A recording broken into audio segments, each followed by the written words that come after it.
இப்போ தேசிய விருதுகள் சமீபத்தில் அறிவிக்கப்பட்டது. வழக்கமா எந்த விருது அறிவிக்கும் போதும் சர்ச்சையும் கூடவே வந்துரும். ஆமா. இந்த முறை கொஞ்சம் அதிகமா தெரியுது. ஏதோ தனுஷுக்கு ரொம்ப ஒரு முக்கியத்துவம் குடுத்த மாதிரி ஆ சொல்றாங்களே. அதுக்கு பின்னால ஏதோ அரசியல் இருக்கா? இல்ல விஜய் அவர்கள் அரசியலுக்கு வந்து அவர் ஜெயிச்ச பிறகு, இங்க எல்லாருமே நடிகர்களுக்கான மார்க்கெட்டு ஹெவி ஆயிப்போச்சு. ஆ.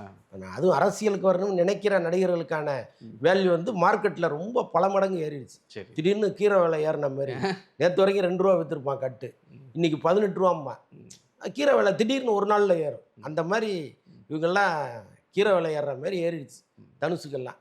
ஸோ அதனால தான் வந்து எப்படியாவது அவரெல்லாம் நம்ம கைக்குள்ள வச்சுக்கணும்னு இந்த விருதுகளை குடுக்குறது. பொருத்தமற்ற விருதுகளா இருக்கு. அதுதான் நமக்கு பெரிய வருத்தம். ஏன்னா அரசியல் எல்லா இடத்துலயும் ஊடுருவிடுச்சு. இது போன்ற கலைக்குள்ளும் அரசியல் வர்றதுங்கிறது ரொம்ப கவலைக்குரிய ஒரு விஷயமா இருக்கு. பாருங்க எவ்வளோ நல்ல படங்கள் இங்கே வருது. நல்ல படங்கள் எல்லாம் விட்டுட்டு இந்த படம் இது நல்ல படம் இல்லைன்னு நான் சொல்ல வரல. இதுவும் நல்ல கருத்துக்கள் கொண்ட ஒரு படமும் உழைப்பு இருக்குது, எல்லாமே இருக்குது. அவர் டைரக்ட் பண்ண படம் ரொம்ப அதிலெல்லாம் ஒன்றும் மாற்று கருத்து இல்லை. இதை விட சிறந்த படம் ஒன்று இருக்குல்ல. அப்போ அதை விட்டுட்டு இது கொடுக்கறது எது நியாயம்னு நம்ம கேட்குறோம். மற்றபடி அதில் கொடுத்தது ஒன்றும் பிரச்சனை இல்லை. இதை தாண்டி நல்ல அற்புதமான படங்கள் இங்கே இருக்குல்ல. இப்போ அதையெல்லாம் விட்டுட்டு இந்த படத்துக்கு கொடுக்கறதுங்கிறது ஒரு ஏற்றுக்கொள்ள முடியாத விஷயமா இருக்குல்ல. அதுதான் அப்போ அதுக்கு ஏதோ ஒரு நோக்கம் இருக்குங்கிறீங்களா? இல்லை நான் சொல்கிறது வந்து இப்போ தேர்வு குழுவில் தமிழ்நாட்டை சேர்ந்தவங்களும் இடம்பெற்றிருக்கிறாங்க.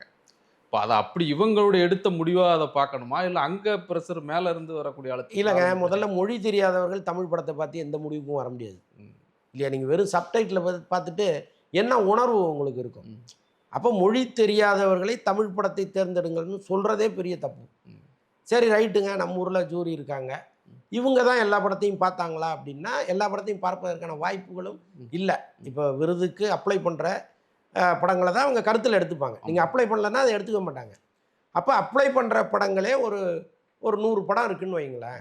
ஒரு குறுகிய நாட்களில் ஒரு 3 மாதத்தில் 100 படத்தையும் பாருங்கன்னா பைத்தியம் முடிச்சிடும், பார்க்க முடியாது. அப்போ இவங்க என்ன பண்ணுறாங்க, ரேண்டமாக பார்த்துடுறது. சில படங்களை அப்படின்னு அப்படி தள்ளி விட்டு அப்படி ரேண்டமாக பார்த்து இதில் எதெல்லாம் முக்கியமான படம், எதெல்லாம் நமக்கு வேண்டப்பட்டவங்க படம்னு ஒரு முடிவு எடுக்கிறது. சார் நான் என்ன சொல்கிறேன், உங்களால் முடியலன்னா அந்த இடத்துக்கு போகாதீங்கன்றேன். ஜூரியா கூப்பிட்றாங்கல்ல, சாமி என்னால் முடியாது, என்னால் அவ்வளோ படத்தை பார்த்து கருத்து சொல்வதற்கு எனக்கு உடம்புல தைரியம் கிடையாது, என்னை விட்டுருங்கன்னு சொல்லிட்டுங்க. அதுக்கு தயாராக இருக்கிற ஆட்கள் நிறைய பேர் இருக்காங்க. இப்போ நிறைய ஆட்களும் இருக்காங்க, தகுதி வாய்ந்தவர்கள் இருக்காங்க. நிறைய இயக்குனர்கள் ரொம்ப நல்ல படங்களை எடுத்தவங்கெல்லாம் படம் பண்ண முடியாமல் வீட்டில் இருக்காங்க. இப்போ அவங்கள கூப்பிட்டு ஹானர் பண்ணி, சார் நீங்கள் உட்காந்து பார்த்து சொல்லுங்கன்னா தயாராக இருக்காங்க. நேர்மையான விருதுகளாக இருக்கும். அதெல்லாம் ஏதோ ஒரு நோக்கத்தோட இப்போ இந்த கலாவே எடுத்துங்களேன், டான்ஸ் மாஸ்டர் கலாவே அவங்க பிஜேபியில் இருக்காங்க. அவங்கள நீங்கள் இங்கே போட்டிங்கன்னா என்ன தேர்வு செஞ்சு கொடுப்பாங்க? அவங்க கருத்தை எப்படி வந்து சமமாக பார்ப்பாங்க? அவங்க ஒரு அயோத்தின்னு ஒரு படம் வந்திருக்கு. அந்த படம் எப்போ வந்த படம், இந்த ராயனோட நம்ம கம்பேர் பண்ண முடியாது. பட் அந்த படத்துக்கெல்லாம் இவங்க கொடுக்கவே இல்லைங்க. அவ்வளோ அற்புதமான படம், அதுக்கெல்லாம் கொடுக்கவே இல்லையே, சீண்ட கூட இல்லையே அந்த படத்தை. அப்போ மக்கள் கொடுக்குற விருது தான் சிறந்த விருது. மக்கள் ஒரு விருது கொடுக்குறாங்கல்ல, அதை விட சிறந்த விருதே கிடையாது. இதெல்லாம் கணக்கிலே எடுத்துக்காதீங்கன்றாங்க. இதெல்லாம் வந்து இந்த தெரு முனையிலையும் சந்து முனையிலையும் கொடுப்பாங்கல்ல, அதை விட அந்த மாதிரி தான் எடுத்துக்கணும். இதை அப்படி தான் போயிட்டுருக்கு நிலவரம். ஒரு காலத்தில் தேசிய விருதுகள்னால் நம்மளும் உட்காந்து எந்தெந்த படத்துக்கு கொடுத்தாங்கன்னு ஆர்வமாக பார்த்தோம்.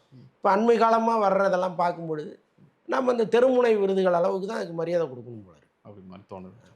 நன்றி.